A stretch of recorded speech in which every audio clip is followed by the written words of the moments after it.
여러분, 오늘 본문은 예수님께서 나병 환자를 고치신 사건입니다. 5구절밖에 되지 않는 아주 짤막한 본문입니다. 먼저 여기서 나병이라는 병에 대한 이해가 좀 필요할 것 같아요.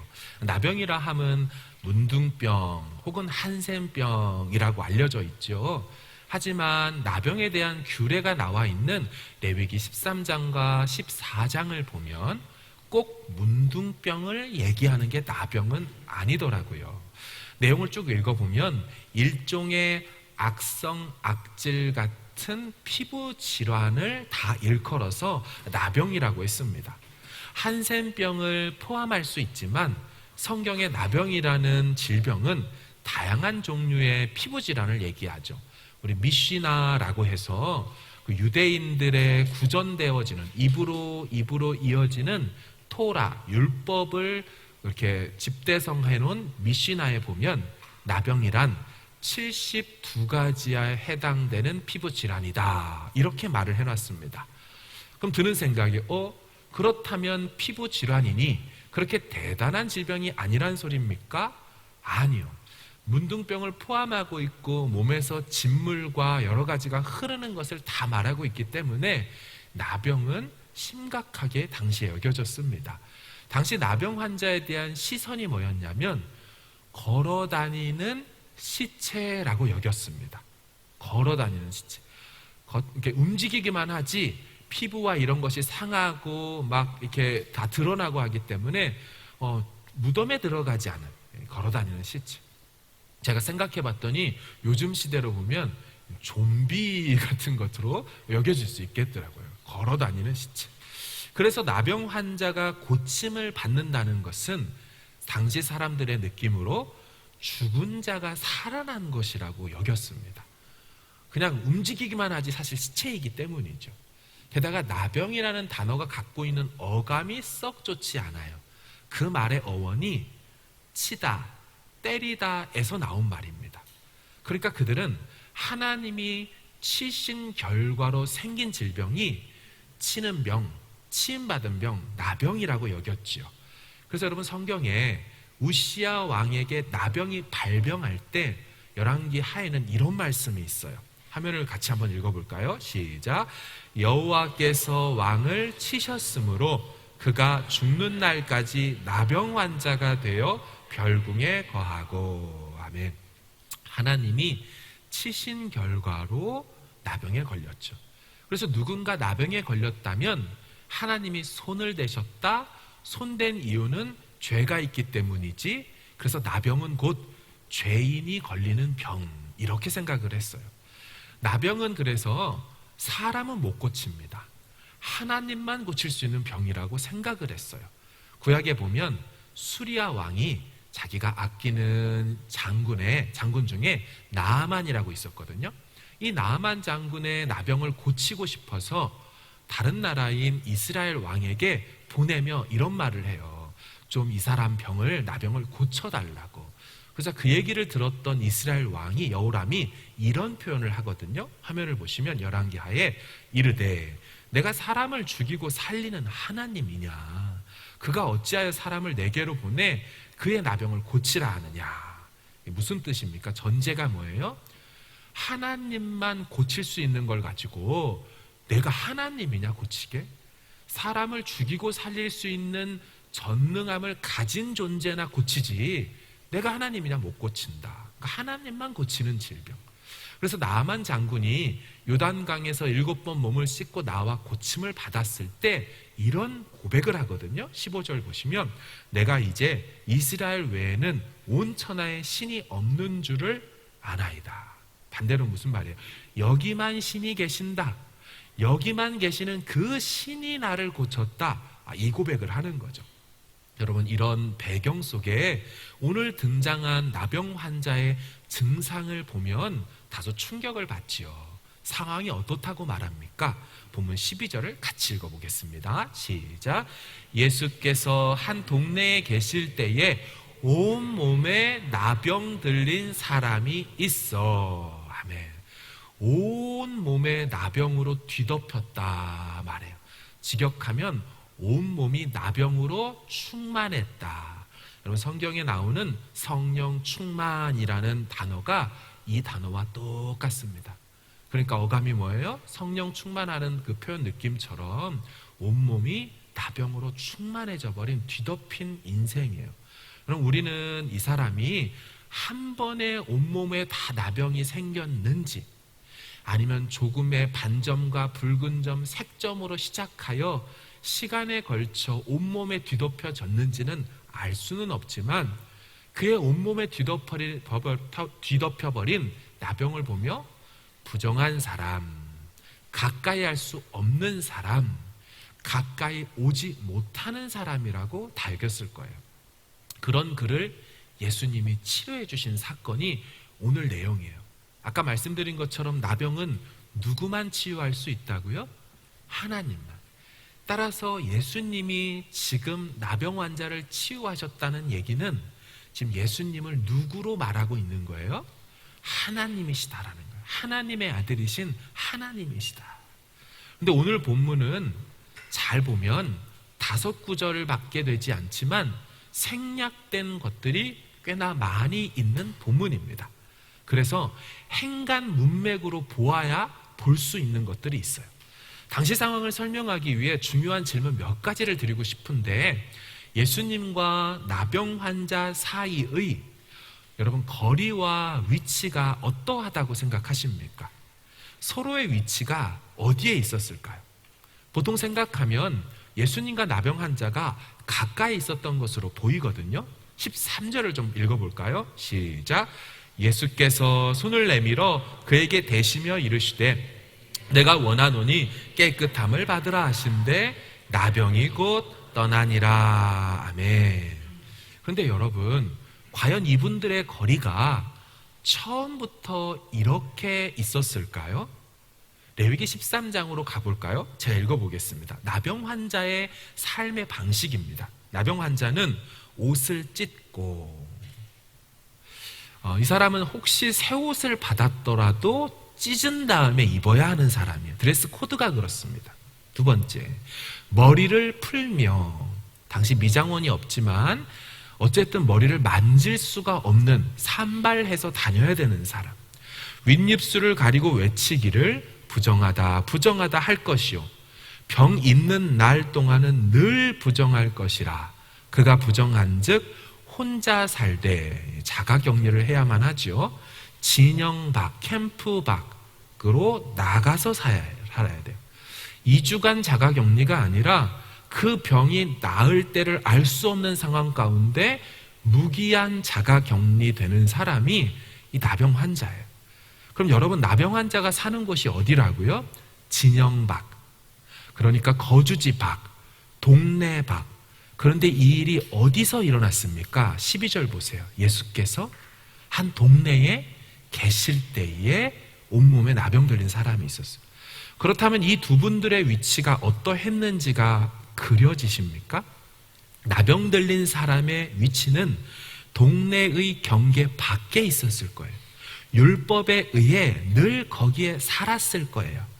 예수님의 위치는요, 동네의 안에 거하고 계셨어요. 그러면 이 둘의 거리는 적어도 처음에는 분명히 떨어져 있을 수밖에 없어요. 그것도 상당한 거리로. 그런데 특이한 장면이 있죠. 나병 환자가 예수님을 보았다는 거예요. 12절을 보시면 온몸에 나병 들린 사람이 있어 예수를 보고 엎드려 구하여 이르되. 여러분, 여기서 나병 환자가 보고 구할 때 그 사람의 목소리의 볼륨 사이즈, 크기가 어떠했을 거라고 생각하십니까? 본문을 묵상하다 보면 때로 이 사람의 목소리가 제 귀에 들리는 듯 하거든요. 어느 정도 크기로 말했을까? 매우 컸을 거라는 생각이 들더라고요. 왜냐하면 일단 본인은 동네 경계 밖에 있어야 했고 예수님은 동네 안에 거하고 있었기 때문에 그런 그가 떨어진 거리 사이에서 예수님을 먼저 보고 예수님께 얘기를 걸려면 매우 큰 소리로 불러야 했는데, 한 가지가 더 있어요. 그것은 그가 예수님을 보고 외칠 때 손을 입에 모으고 예수님이라고 말하지 않았다는 거예요. 매우 특이한 행동을 했지요. 본문에 보면 예수를 보고 어떻게 해요? 엎드려 구하여 이르되. 원문에 보니까 예수를 봤을 때 그의 얼굴을 땅바닥에 대었다라고 되어 있습니다. 자, NIV 성경을 보면 when he saw Jesus, 그가 예수님을 봤을 때 he fell with his face to the ground입니다. 그의 얼굴을 땅에 대고 말을 해요. 자, 그렇다면 이 사람의 소리가 잘 들릴까요? 일어서서 멀리 계신 예수님께 손을 모아 얘기해도 들릴까 말까 한데 그의 고개를 숙여 얼굴을 땅에 대고 말했다는 얘기는 땅이 흡수해버리거나 몸이 다 흡수해버려서 잘 들리지 않는 그런 상황. 그런 상황에서 예수님을 향하여 부를 때 그가 작게 부를 리가 없죠. 절박하게 불렀을 겁니다. 나병 환자가 예수님께 갔어요? 예수님이 나병 환자에게 왔어요?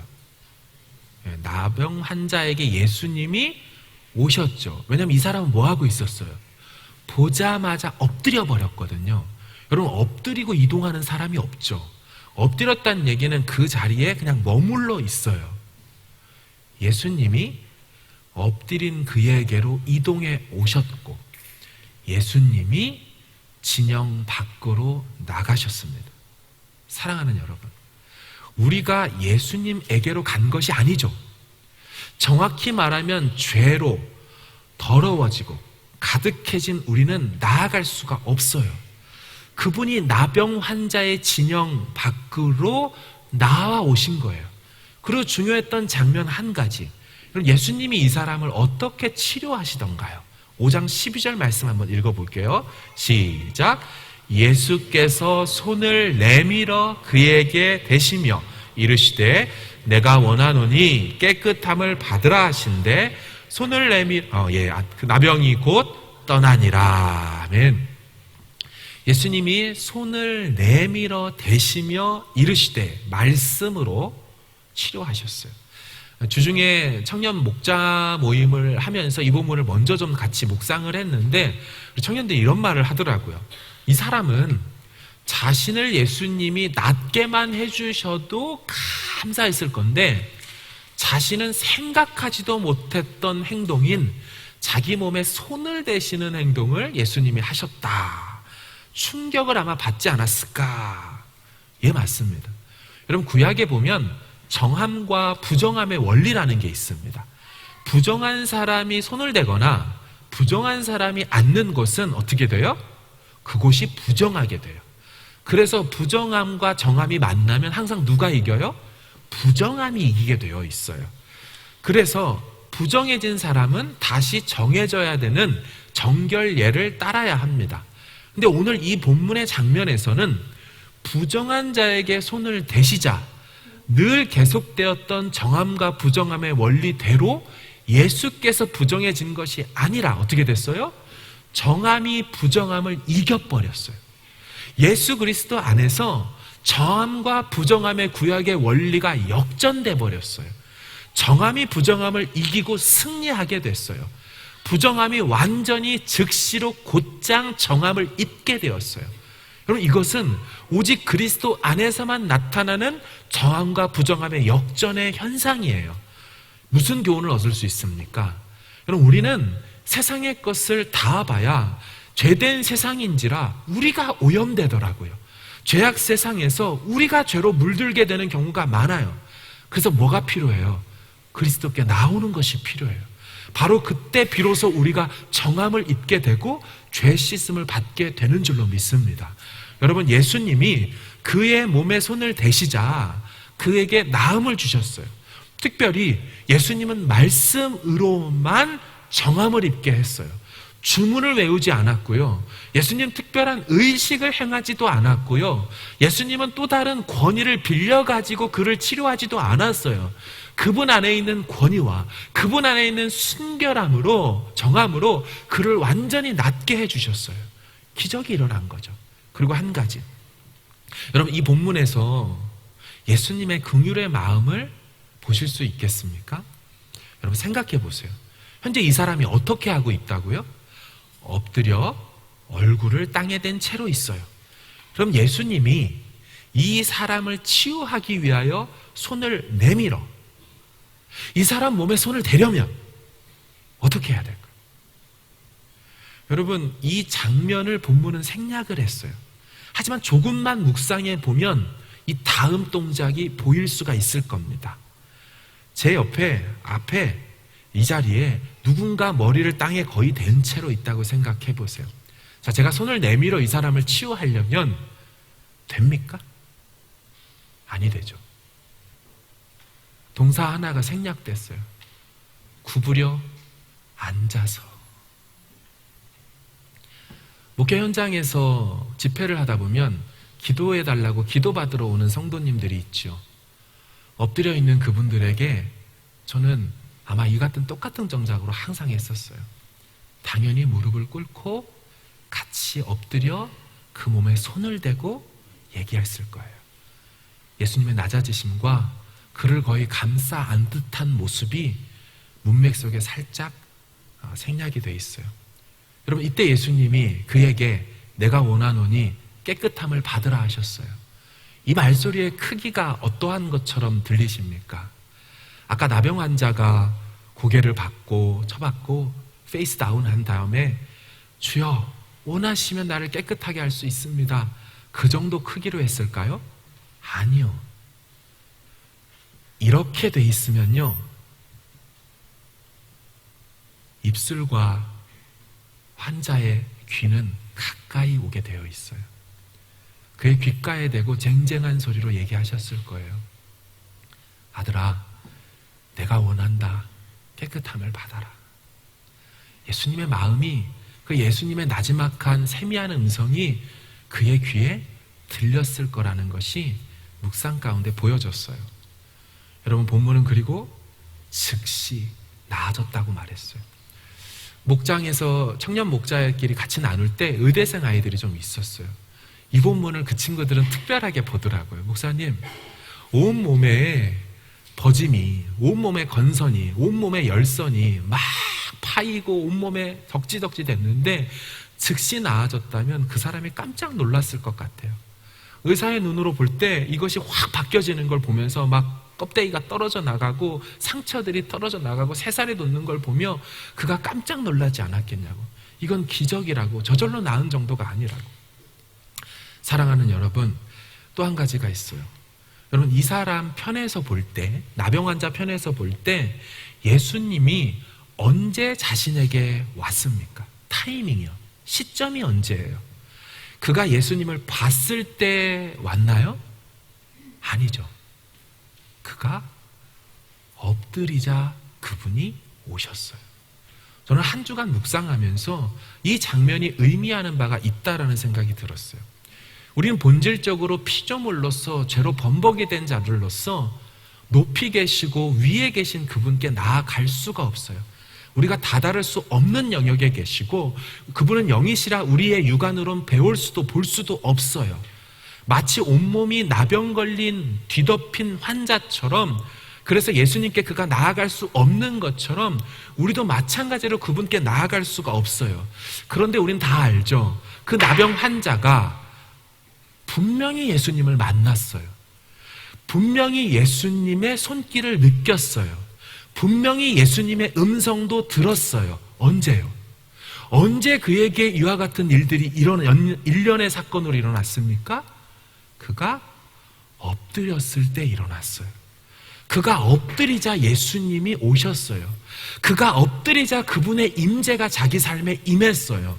그가 엎드리자 그분의 음성이 들렸어요. 그가 엎드리자 예수님의 터치가 임하게 됐어요. 여러분, 이게 영적인 원리예요. 우리 힘으로는 예수님께 못 나가요. 우린 그저 우리가 있는 자리에서 우리의 한계를 빨리 인정하고 엎드리는 거예요. 그분을 배울 수 없는 마음으로 엎드리는 거예요.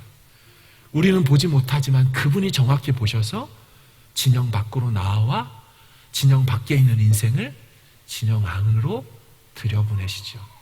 삶을 회복시켜 주시죠. 잃어버리고 단절됐던 관계들을 다시 이어주셔서 새 삶을 선물해 주셔요. 사랑하는 여러분, 성경 속에 예수님을 만났던 인생들은 엎드렸던 사람들이더라고요. 우리 지난주에 같이 봤던 베드로, 그가 예수님이 어떤 분인지 정확하게 알게 되자 뭐라고 말해요? 저는 죄인입니다. 떠나가 달라고. 근데 그가 예수님의 무릎 앞에 엎드렸었죠. 엎드리면서 떠나가 달라고 말했어요. 정말 예수님이 떠나갔던가요? 아니요. 엎드린 그에게 예수님이 다가오셔서 떠나가 달라는 게 아니라 그를 따르는 제자 삼아버리고 함께하는 시간으로 3년 반을 보내게 하시고, 그도 원하지도 않고 바라보지도 못했던 제자의 사명, 사람을 취하는 새 사명을 선물로 주시죠. 여러분, 교회를 핍박했던 바울 이전의 사울, 그가 어떻게 예수님 만났어요? 그도 엎드렸어요. 사도행전 9장 말씀 같이 한번 읽어볼까요? 시작. 땅에 엎드려져 들음에 소리가 있어 이르되 사울아 사울아 내게 어찌하여 나를 박해하느냐 하시거늘 대답하되 주여 누구시니까 이르시되 나는 네가 박해하는 예수라. 아멘. 그는 예수님을 제대로 만날 때 엎드렸어요. 그 전까지는 기세가 등등했지만 예수님을 만날 때 인생들은 엎드리게 되어 있어요. 엎드린 인생을 만나주시고 그에게 이방인을 위해 택한 나의 그릇이라고 하시며 새 삶을 주셨어요. 아기 예수를 만나던 동방 박사들도 와서 엎드려 보배합을 열어 황금 유향 모략을 드렸어요. 여러분, 회당장 야이로라는 사람도 유대인 사회 속에 장급으로 높은 지위에 있던 사람이지만 예수님께 나올 때는 어때요? 엎드렸어요. 누가복음 8장 시작. 이에 회당장인 야이로라는 사람이 와서 예수의 발 아래 엎드려 자기 집에 오기를 간구하니, 엎드리는 사람이 예수님을 만나더라고요. 여러분, 나중에 누가복음 17장 보여주시면 10명의 나병 환자들이 깨끗함을 받아요. 하지만 그 중에 한 명만 돌아와 감사를 표현하자 그에게는 육신의 나음뿐만 아니라 영혼까지 구원받게 돼요. 그때 이 본문이 뭐라 그래요? 예수의 발 아래 엎드려 감사하니. 그는 사마리아 사람이라. 구원에서 배제된 사람이라고 여겨졌던 사람도 예수님께 나와 엎드리자 구원이 임하게 됐어요. 계시록에 보면 하나님의 보좌 옆에 24장로들이 하나님을 예배하여 특별히 엎드려서 하나님께 경배했다고 말해요. 뿐만 아니라 그 옆에 있던 모든 천사들도 보좌 앞에 엎드려서 그분께 나아가요. 여러분, 엎드림은 그분을 만나는 성도의 자세가 되는 줄로 믿습니다. 여러분, 엎드림은 그분의 임재를 우리 삶에 초청하는 하나님의 방식이 되는 줄로 믿습니다. 여러분, 오늘 나병 환자의 치유 사건에는 장면이 전환되는 두 가지 장면 전환이 있어요. 동네 밖에, 진영 밖에 있었던 환자가 진영 안으로, 동네 안으로 들어오는 장면 전환 하나와, 동네 안에 있던 그분이 진영 밖으로 나가시는 장면으로 두 장면이 있죠. 예수님이 나갔을 때는 1차적으로는 그를 만나기 위해 나가셨다면, 그를 만난 다음에 그 16절에 뭐라고 돼 있어요? 예수는 물러가사, withdraw라고 하거든요. go behind, go back. 예수님이 진영 밖으로 그 후에 다시 나가셔서 기도하시는 장면으로 끝이 나요. 사랑하는 여러분, 저는 이 본문을 장면을 묵상하며 이런 생각이 들었어요. 그분이 진영 밖으로 나오셔서 진영 안에 들어오지 못하는 인생을 들여보내시고 당신은 진영 밖에 나갔다. 죄 없던 곳에서 죄 있는 곳으로 나오셔서 그를 깨끗하게 하시고 죄 없는 곳으로 들여보내신 다음 당신은 다시 세상 밖으로 보좌 우편으로 나가셔서 그를 위하여, 죄인을 위하여 기도하시는 모습 말이죠. 예수님이 16절에 한적한 곳에 나가서 기도하신다고 했을 때 예수님의 기도의 내용 안에 이 나병 환자가 없었을까요? 당연히 있었겠죠. 하나님 아버지, 이 나병 환자가 이제 씻음과 나음을 받았습니다. 공동체 안에 들어가 다시 올바로 생명을 누리며 기쁨을 누리며 그 삶이 다 회복하게 해달라고 예수님 나가셔서 그렇게 기도하지 않으셨을까요? 사랑하는 여러분, 엎드린 자에게 예수님이 다가오셨어요. 보지 못하고 다가갈 수 없고 죄로 얼룩지고 범벅된 인생에게 예수님이 오시는 방식은 그의 엎드림에서 출발되었어요. 내 삶에 주님의 임재를 초청하는 방법, 그 임재를 누리는 방법, 그것은 성도의 엎드림인 줄로 믿습니다. 여러분, 우리는 엎드려야 돼요. 하나님 앞에서 우리가 할 수 있다고 뻣뻣하게 서는 것이 아니라, 하나님, 저는 여기까지밖에 못 걸어가요. 이 다음 스텝을 갈 수가 없어요. 너무 거룩한 곳이고 향방을 알지 못하고 나는 이곳에 멈춰설 수밖에 없어요. 주님, 저는 엎드려 얼굴을 들지 못하고 그저 예수님 당신의 뜻이기만을 바라면서 내 필요를 간구할 따름입니다. 주의 뜻 안에 있다면 치료해 주시고, 여러분, 이 사람의 말 속에 어감에 뭐도 있는 줄 아세요? 주님의 뜻이 아니면 그냥 저 여기 있을게요. 여러분, 그 고백까지 같이 될 때 이 말 할 수 있거든요. 주여 원하시면, 주의 뜻이면 이라고 말할 땐 그리 아니하셔도 저는 괜찮습니다라고 말하는 것을 전제하지 못하면 할 수 없는 말을 그가 한 것처럼, 우리 삶에도, 우리의 기도의 자리에도 주님의 뜻을 먼저 구하고 걷기보다 먼저 엎드리기를 잘하요. 바로 그때 그분이 오셔서 들을 수 없던 내 귀에 세미한 음성으로, 닿을 수 없던 그분의 거리가 아니라 그분이 내 몸에 닿으셔서, 그분의 역사가 내 삶에 오셔서 내가 가는 게 아니라 본질적으로 그분이 오심으로 내 삶이 다시 생명과 나음으로 충만하게 되어지는 그런 한 주간 되어지기를 간절히 주의 이름으로 축원합니다.